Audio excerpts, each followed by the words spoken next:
We saved a $500 Porsche Boxster from the Junkyard and are turning into a 1960s inspired vintage supercar. This week we fabricate the plumbing for our cooling system and then see if the 3D printed hammer forms that we made out of plastic can shape the aluminum nose of our car. All that and more in this week's episode of Project Jigsaw.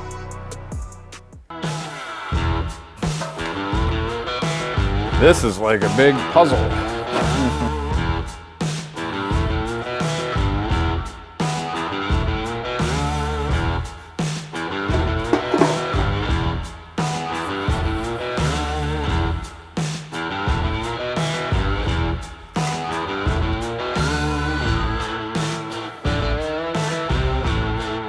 That's not going anywhere.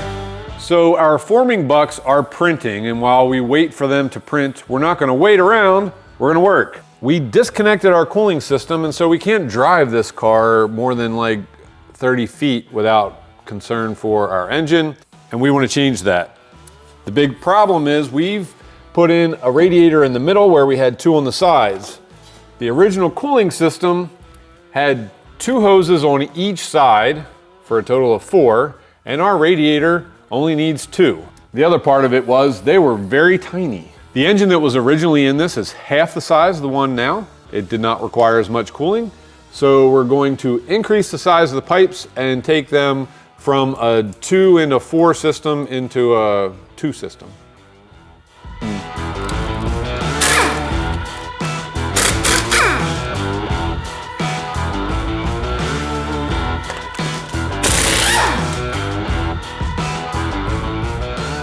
This video has been paid for and sponsored by Fishing Clash. It costs $28 to get a fishing license in Pennsylvania. However, Fishing Clash is free. In 2024, Fishing Clash has become an official sponsor of Major League Fishing. This free-to-play game is a ton of fun. I mean, look at me reeling in whatever this fish is. Let's see if I can get this guy. Come on. Heck yeah, what'd I get? The mighty white fang. One thing that is kind of neat about this game is that it has a ton of different fish to catch. You can even build your own fishing village, upgrade all of your equipment, and customize your game using features like the skill tree. Once you reach level 3, you can do duels and online ranking. When I do a duel, I play against a random player online. All right, let's see what we can do here. All right, I got 14 seconds. 5, 4, 3. Oh, I got another one.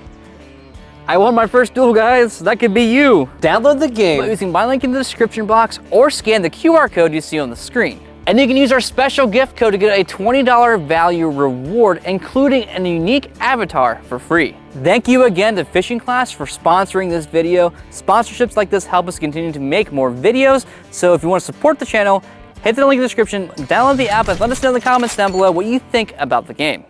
So we'll start with removing the old system all the way back to our pipes that we fabricated on the engine, because it's all in the way and too small. Those lines are so skinny. Yeah. That's why we're getting rid of them. If you're new here, a while back we converted this 4 to 5 liter engine to have a remote water pump that's electric. So we made a plate here to replace the water pump to squish it back so it fits in the engine bay of the Boxster. And because, you know, it's mid-engine, the coolant lines have to run from all the way back here at the engine to the front of the car. And that's what we're gonna replace. We're gonna get nice big tubing from here the whole way to the front to replace the skinny tube that are currently there. That's because it's got to go down around the gas tank and all that, so. See, with the Porsche, doesn't need to be disconnected necessarily, but you got to be able to get it out. Need an extension. I am going to go get my tools because I can't stand trying to work out of Ryan's toolbox. I have more tools. Well, everybody uses my toolbox as a shelf. I didn't even put this here. Well, that's not even me. It went with the other one. The other one, yeah. That one might have been me, but this one's not me. They tend to congregate. All right, I'm gonna go grab my toolbox because it'll just make it all easier and faster. Man, Tony, the top of your toolbox is a wreck. Yeah, I know. You make fun of me. Everybody throws their stuff on. Actually, I did all that. At least you claim responsibility.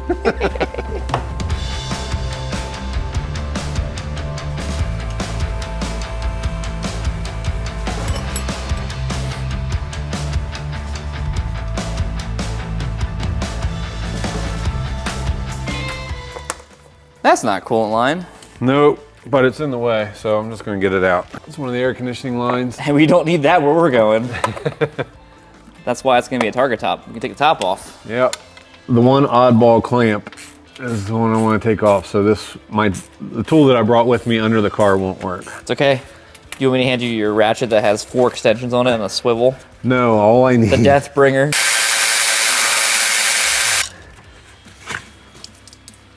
I knew it was going to happen. Right in your tools. Yep, perfect. It's running towards me. Hey, Tony. Hey, what? Is your coolant running? Yeah, I'm going to catch it. You should probably go catch it. Why did the cowboy buy a dachshund? Why, Tony? So he could get along, little doggy. I'm quitting. We're going to make this easier. You say what? Did you give up on playing dice? Yep.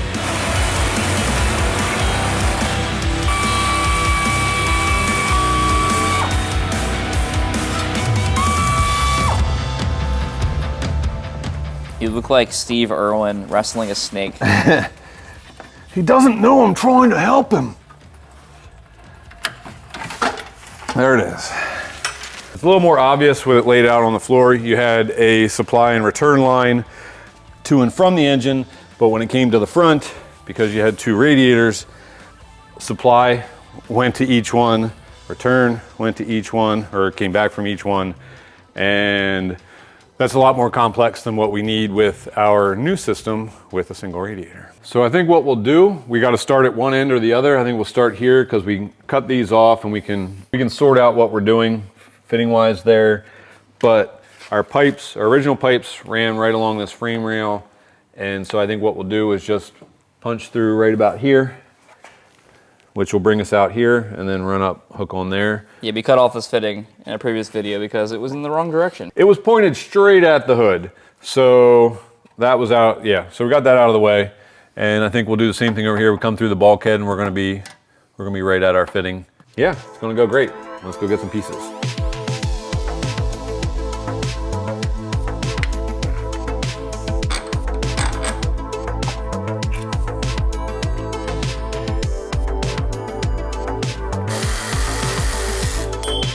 Yeah, that's pretty good. Come through right there, that should be.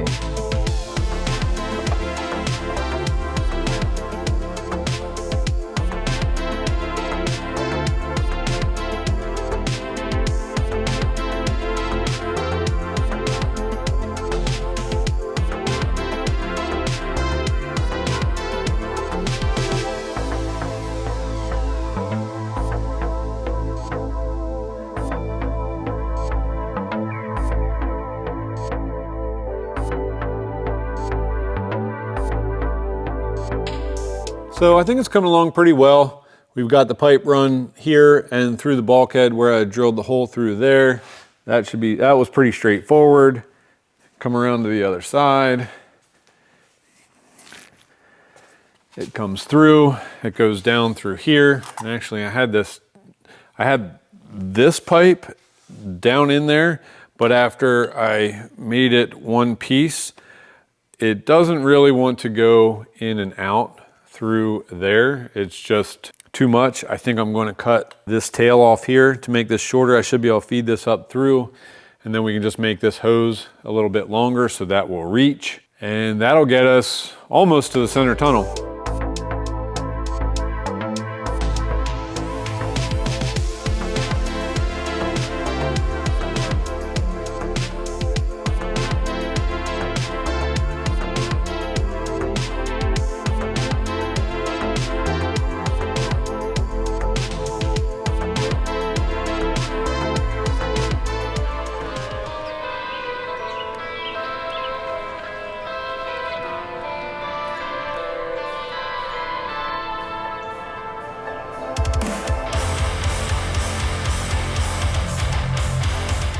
All right, so I got that side run from the radiator back to the front of the center tunnel, and now we're gonna do this side.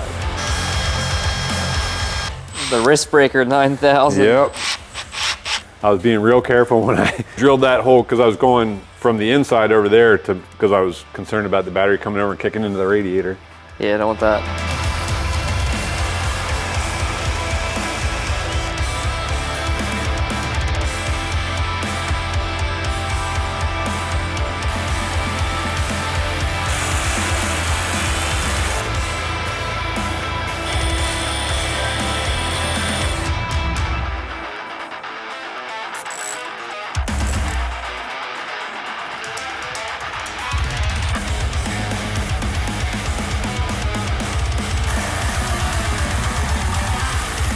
I'll probably run into the same thing I ran into the other side. When I made this whole bend, this tail was too long. I couldn't feed it through, so I had to like shift the tail to there or put a longer hose on. I guess that's kind of an important factor of all this is it's easy enough to run tubing so we can get the coolant to go where it needs to go.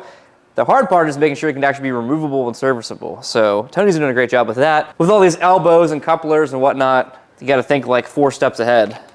Yeah, so you don't have to take the gas tank out to get the coolant pipes out or drop the whole front suspension. That would be terrible. Yeah. Although I guess realistically we should never have to remove the coolant pipes, but you never know what's going to happen. Oh no. I'm just trying to copy and paste, but the lines to the power steering rack are right there. That's what you get. Yep. You know what I did, Ryan? What? Exactly what I always say not to do. What's that? You never assume that the other side is the same as the first side and just start plowing through. Yeah, usually it's like the exterior body panels that are symmetrical, not the mechanicals. Right, yeah. And well, and even there, you just don't want to assume. That's why you take measurements and do everything else. I was trying to go through this quickly and kind of reproduce this side from the other side, and it's different because they have power steering lines on this side. Yeah, they're kind of in your way. Which gives a lot more room here, but it changes where this has to, the way this has to come out the angle through of approach here. Is way different. Yep. It'd be one thing if we used like braided lines. Yeah. But we're not doing that. We're doing piping.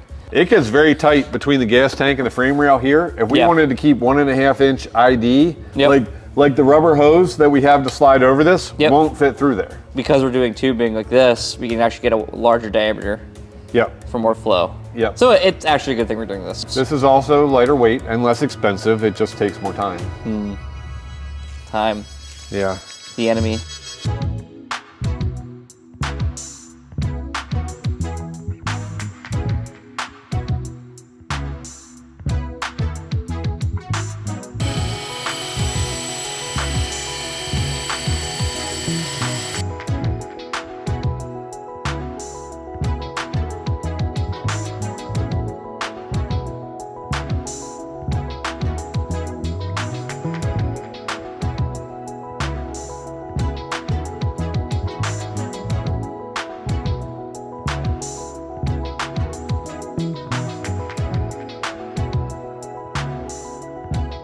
So we got it. Had to make an adjustment with 45s here instead of 90s. And this power steering line might leak when we're done because you got to twist it to get this to come up through. But that's easy. No, I'm really happy with the way it looks out. I mean, I shouldn't like enjoy the way this looks so much because it's just coolant pipes, but fresh aluminum pipes, it looks pretty awesome. Oh yeah. Makes it look a lot more race car too. Yeah. Remember like the Windows 98 or 95 3D pipe screensaver? Barely. It reminds me of that.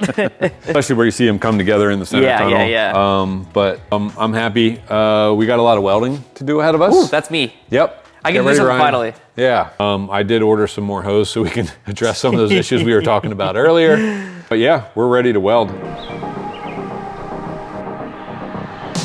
All right, so now that Tony got all the tubing laid out, cut up, and taped together, it's my turn to dismantle it all and get it ready to weld. The first thing we gotta do though is these elbows that go to the radiator, I'm gonna pull them out because we need a bead on the end. This should not go in and out that easily.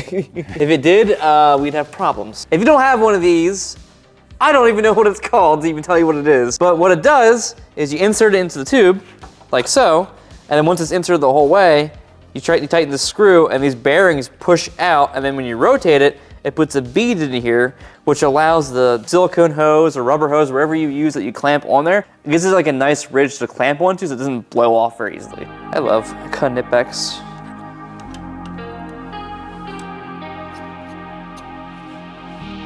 That should work.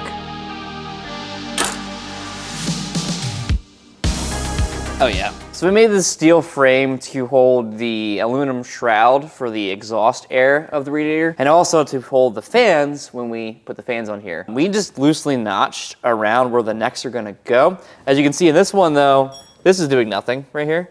It's actually just in the way, so I'm gonna cut it straight across and we'll end up reinforcing here. But for now, I'm just gonna cut this off so we have some more room.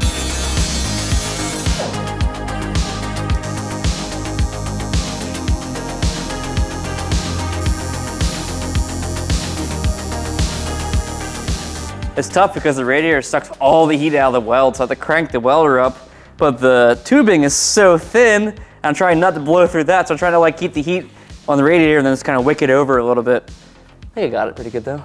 We forgot, because the tape was covering this, that the outlet is what, 1 3/4? Yep. And our tubing is 1 1/2.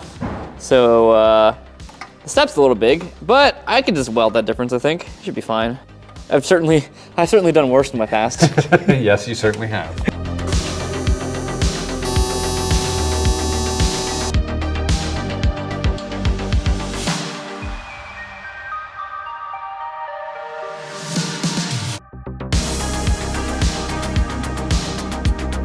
So we have an idea here, because we lost our hose clamps that have holes in them for clamping up aluminum, because you can't use magnets with aluminum.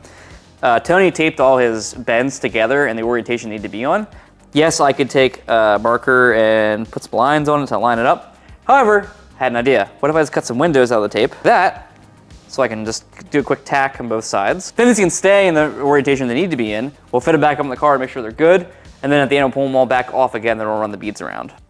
Big brain moves. We really need like a welding table so we don't have to do this on the floor. Like a mobile welding cart table, like the one that's over there. Fine, I'll walk across the room and get it. It may not be a welding table, but it's a table. Better than, yeah, crouching on the floor. The actual welding cart we have has stuff on it. I still got them young, supple knees. I can kneel as much as I want. You know how to not keep them young and supple? I thought you're supposed to keep using them so they stay supple. You gotta use them right.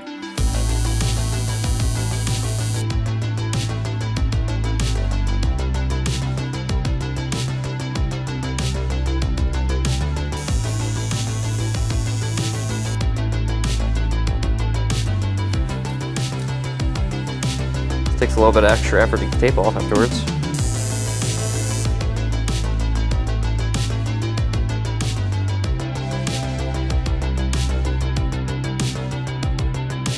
All right, so the tubing is fitted up nicely to the body of the car.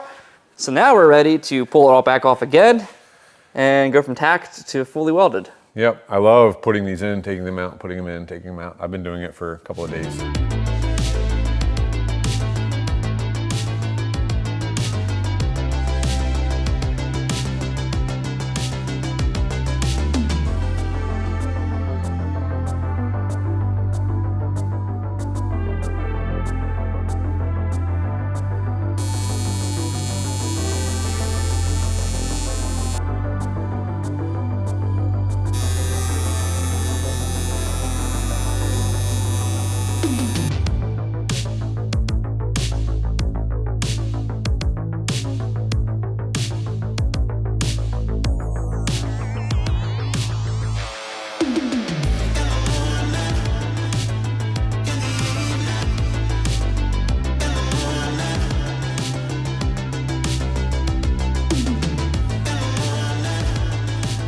Wow, look at that comparison. Yeah, look at that.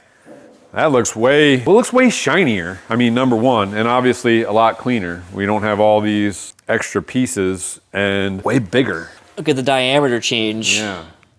Yeah. There we go. That's what we needed, but we don't have this. So we got to work that into the system too. This is an air bleed, goes to the top of your radiator so that we don't get airbound, big bubbles stuck somewhere that won't come out. So we've still got to put that on. There's always something to do, Tony.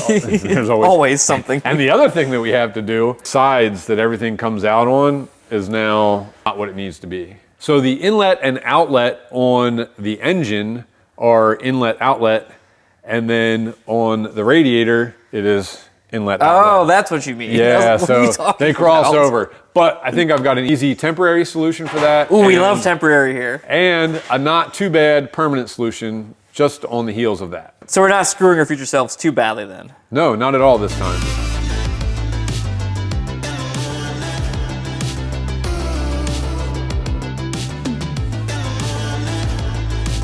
So our electric water pump needs to suck the cold water from the radiator, put it in the engine, and then send the hot coolant back up to the radiator. And right now, those two sides are switched. I think the easiest thing that's going to work is if we just extend this hose and bring that over, and then we can shorten up the hose on this side and put this on this side, and then It's just one straight line straight up through the middle, and that will work very well. You it. can see it's not too bad right now. You pretty much just did it. Well, yeah. Without even shortening it. Yeah, so if I just make this hose a little bit longer and that one a little bit shorter, they should fit in there a little nicer than what that is right now.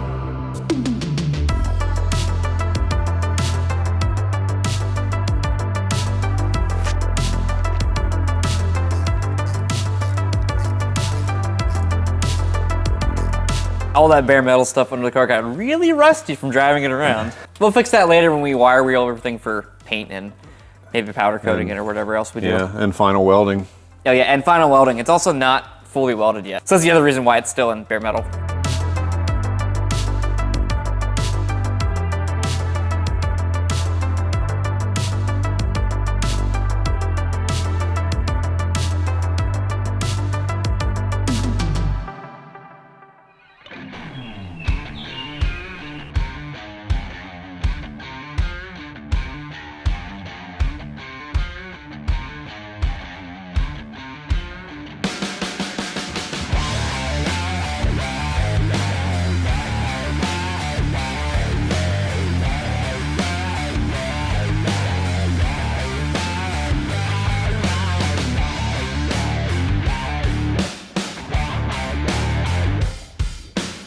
So last week we left off because we printed these hammer forms on a 3D printer, and we determined that this edge was a miscommunication and it was way too sharp for the design we wanted. This is the opening for the nose of the car for the driving lights and the air intake in the center for the radiator. There are a lot of comments, people wondering why we didn't just use a router to round over this edge to make it rounded. Well, the main reason is because it's 3D printed. There's stuff called support material on the inside, which is like a grid in this case. And if I would use a router on that, we'd cut through the shells of plastic, which are what the main meat is that actually makes it strong and hammerable, and it would be completely compromised and it would not work. Sure, I could probably route into it and then fill it with like epoxy or something like that, but why do all that when I can just hit print again and print a new one and do some other stuff? So we have our two new hammer forms now for both sides of the nose. They have a nice radius on them. So now is the fun part of locating the holes exactly where we want them to be in the panel on the car, and then we're going to go through the process of hoping that these hammer forms actually work.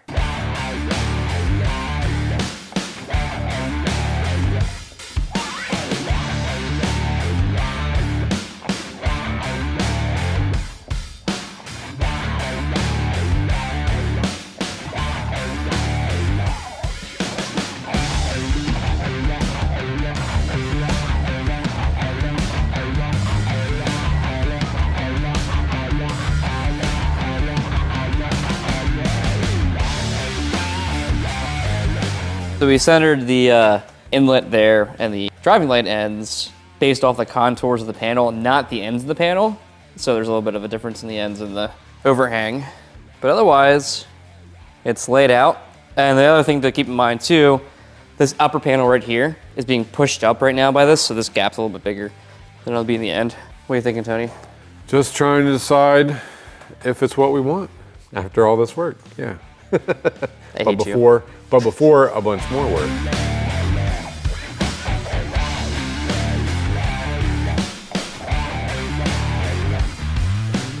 Yeah, I like looking at this side better than that side because it's pushed up. But I think we move forward. Yeah. Worst case scenario, we have to remake this panel, but it's not a complex panel, so I mean, right. The holes are complex, but we already made all the tooling. I spent a lot of time on that panel, Ryan. It doesn't mean that it wasn't a complex panel. I knew you were going to say that. I mean, that's a lot to say from the guy behind the camera not doing any work. So that's true. Yeah, yeah, we're used to it. Yeah. So if you ignore the symmetry issues between the panels being pushed up, the lights are just stuck on at a rough estimate where they're going to be. I think I'll like it better when it has shape and not a big marker line. Your response now is basically like, I don't know if I like it, but as soon as you see some 3 dimensions to it, you're going to be like, oh, yeah. I like that a lot. Or you're going to be like, oh no, I hate that. So we've been thinking a lot about how we're going to accomplish using these as hammer forms, because you can't just hold it behind and just hit it with a hammer. It'll just move around and be weird. Yeah, and if we screw this directly to the panel, it's still kind of just a little unsupported. So the idea I came up with, or we came up together actually, is to take these 2 hammer forms. We're going to measure the distance from the end to end of the hole. We're going to screw them to these boards, which will also be screwed to the table, so they're going to stay firmly in place. And then we'll take our panel, set it on top, align it how we need to, cut the holes out, etc. with a flange, screw the panel to these hammer forms, and then nothing will move, in theory. This is a tram gauge. It's a way to measure from between 2 points and not take into account like the surface distance, if that makes sense. It's like the way the crow flies. Yeah, if you're trying to measure anything that's not in a single plane, that's your tool. This is your guy. Mainly it's used in like collision for like measuring frame points and such to make sure things are square and whatnot, and also for reasons like this. So this panel has a curve to it. So if I took a ruler and laid it across it from the 2 points I need, and then laid it flat in the wood, the distance would change. However, the tram gauge will take care of that. So what I can do is I'm gonna get these 2 points here in the corners, which we've been using for reference. It gives me a measurement on the screen here. Well, screen. I'm such a millennial, aren't I? Which is, and if you tap it, it'll change it from standard to metric. Oh yeah? Yeah. Is this from the guy that will text me a picture to then email to him so we can email it to somebody? So yeah. Easy like Sunday morning. Or should I say Saturday morning for you guys.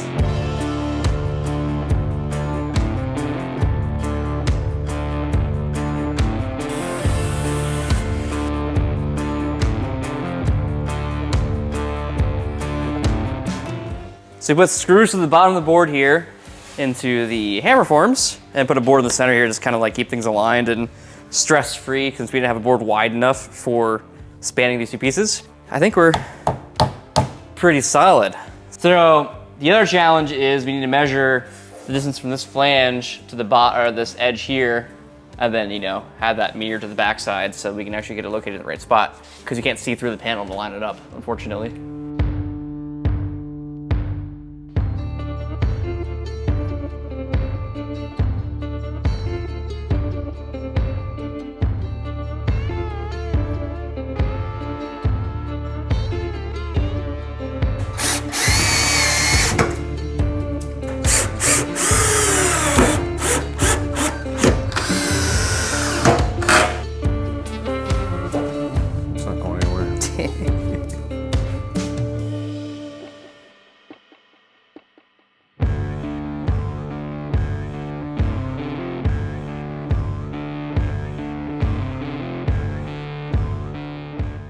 Are you ever gonna stop drawing and start working? Listen here, guy holding the camera doing nothing. So I started out with this size tape to offset from our line here, so it's like the flange we're gonna leave behind when we cut the rest out here and wrap it around. But I realized it was gonna be way too big to work with, so instead I used this other fine line tape, because I realized also that our inner line here, we traced the sharp edge of the old hammer form, which makes this edge be like the center of the radius of the new hammer form. So there's already material being bent down, plus the additional material that we're gonna leave behind, so. So our flange was just gonna be way too wide. Yeah, and the more material you have, the more you have to work with, and it's just exponential when you're trying to do something like that. So this should make it reasonable. So now I have my lines, we can go ahead and cut out this centerpiece and grind it back to fit nicely. You know what I should do? What I should do, actually, is put a respirator on, because this is a lot of aluminum. And aluminum's very bad to breathe. And I don't look like a badass now? No, it didn't help with that. It helped a little bit overall, but... Why, because it covered my face? Yeah. Yeah.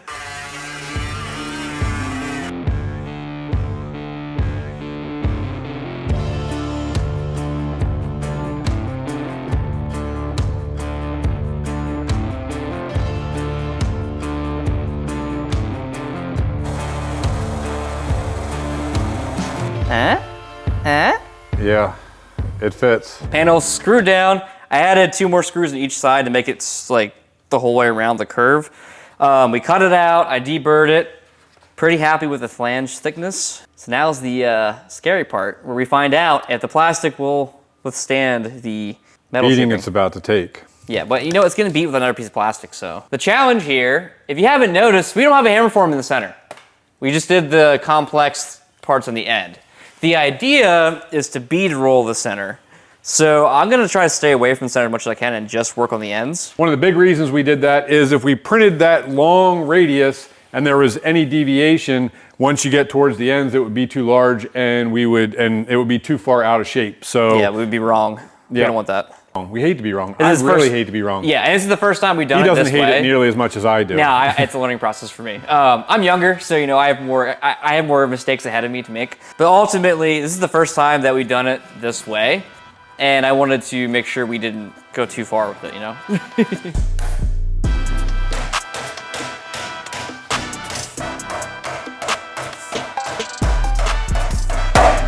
Woo! My forearm is on fire!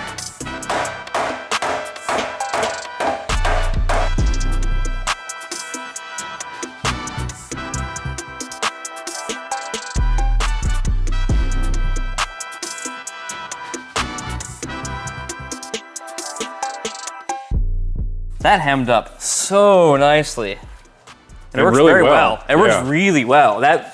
This aluminum's so nice and soft. So that was less than 15 minutes from beginning of hammering to this point. From this to that. And it's correct.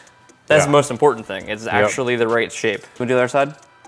Not because my arm hurts, but because you should probably get practice. Yeah, I really want to do the other side, but I feel like my arm's gonna hurt too. Oh yeah. Before I throw it to the wolves, I'll give you one tip. Yep. So you're gonna take your teardrop mallet, right? You're gonna wanna work in stages around. You're not gonna try to just fold it over all at once. Right. Just like most things in metalworking, as you already know, you wanna take your time with it. You don't wanna just force one area down and move from that. The other thing is, you're gonna be hammering on the outs, like the inner edge here. Yep. Like almost hammering off of it and kind of just glancing off-ish almost. Gotcha. To kind of round it over. Yep. And then you'll go back through afterwards and crisp it. Because if you do that, because this inner edge right here needs to stretch a lot to go where it needs to go. So it begins.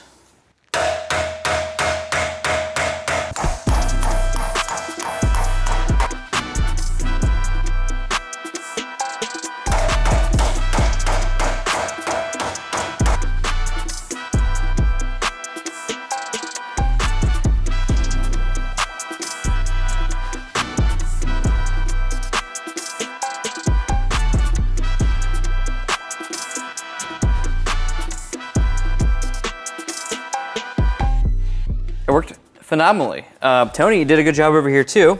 It's not as good as my side, but I got it done even faster, I think. Yeah, you stopped less. Yeah. Your arm didn't give up on you as much as mine did. That's done.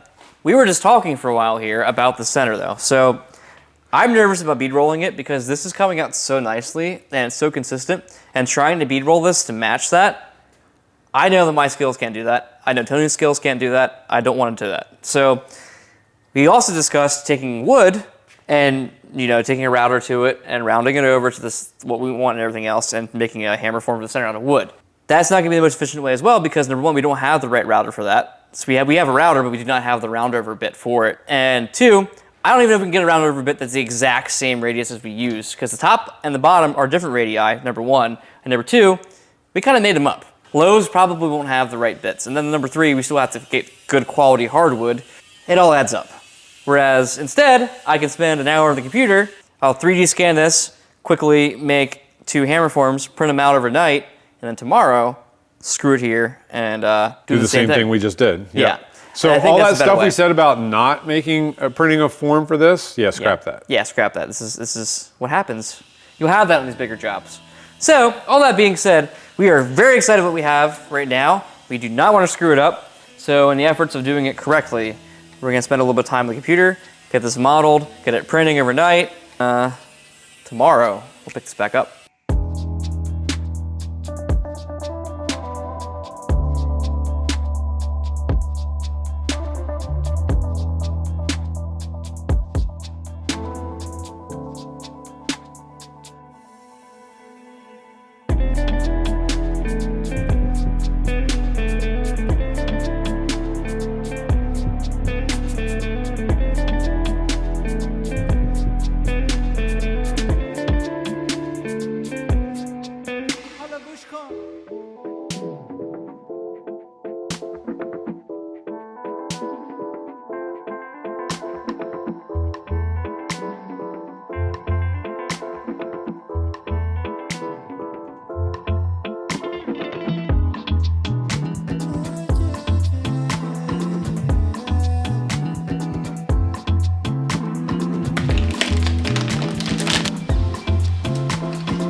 So it's now the next day. We have our prints done.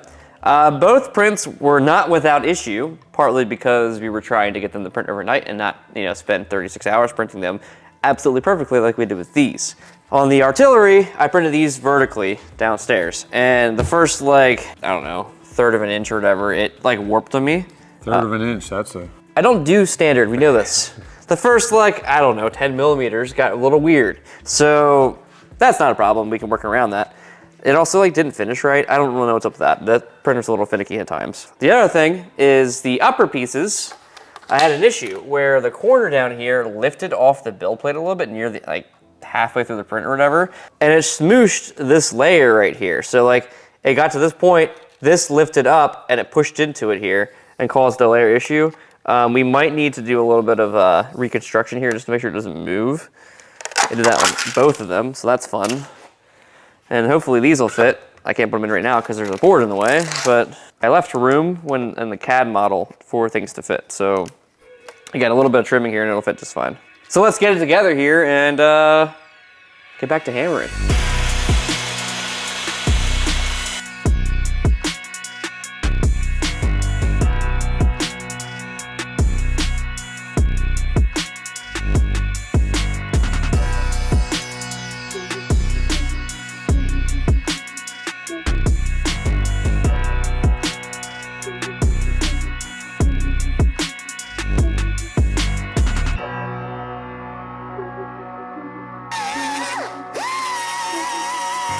We got it fully assembled and screwed down and aligned. This time I used some plywood vertically to keep things safe because these vertical pieces of plastic aren't as supported as the end pieces. So what I'm doing now is I'm gonna take some 3M plastic repair, the easy sand stuff that's flexible, and fill some seams and whatnot with it to fix our issues we have, because we have the technology, might as well do it, right?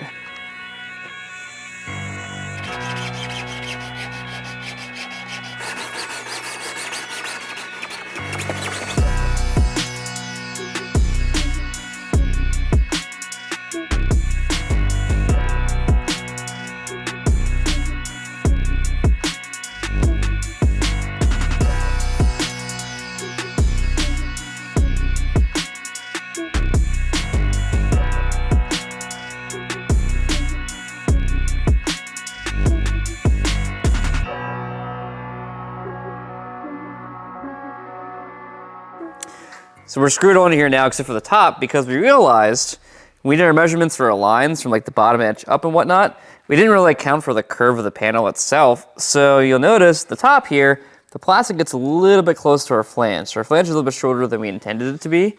However, I think it'll be okay because by the time this rolls over, we'll be doing a flat panel inside here anyway for the duct and that will weld to that. So that's okay. The same thing happened at the top, but then instead of being too short, now we have a lot of excess material. A little bit of oversight in our math, but we'll be okay.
So that's what it looks like with the lights in there. If we had a way to mount them, I wouldn't be on the floor right now. But I'm happy with the way that looks.